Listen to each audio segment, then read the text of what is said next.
Tuwing panahon ng kalamidad, pinatutunayan ng mga Pilipinong wala ng mas matibay pang sandalan kundi ang isa't isa. Sa pananalasa ng bagyo at habagat, isang grupo ng mga volunteer ang matyagang nagtatahi ng mga kumot para sa mga nasalanta. May report si Victoria Tulad.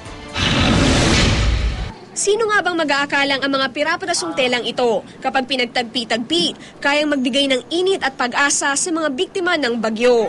Matyagang tinatahi ng mga volunteer na ito ang mga tela para gawing kumot na siya namang ibinibigay sa mga binaha. Nagka-idea lang ko na bigla na parang, mahilig akong magtahi. Ba't hindi ko na lang siya gamitin para makapagtulong sa ibang tao? And then, minessage ko na isang kaibigan sa sabi sa niya, uy, kung meron ka natanggap ng mga hindi na masuot na damit, yung mga sobrang ng, butas-butas na, or ganon, parang bigay mo na sa akin, gagawin ko siyang kumot. Kasi yung blankets naman na ginagawa namin, hindi lang, pwede rin siyang pangsapin, yun, tapos masala dun sa mga bata, kasi sobrang lamig niyan tapos yung mga damit nila, lahat basa. So, kailangan nila ng dry textile. Hindi raw akalain ni Nafong na marami ang magbibigay ng tela at magboboluntaryong tumulong.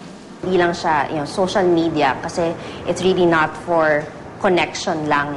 It's not just about connecting relatives and friends. Now it's about being involved in the society. Mga damit na hindi na magagamit ang kanilang ginugupit at tinatahi para makabuo ng mga kumot. Gawa raw sa panyo, kurtina, t-shirt at maging prom dress ang ilan sa mga ito. Matapos mabuo, ibinibigay na nila ang kumot sa Red Cross o kaya sa Rescue Volunteers ng Pasig. Napasok ng mga tao ko, kami magkasama, doon mismo sa hindi na maabot ng mga rescue hanggang dito ang tubig. Binabahay-bahay na namin. Sa oras ng kagipitan, nabubuhay ang diwa ng bayanihan.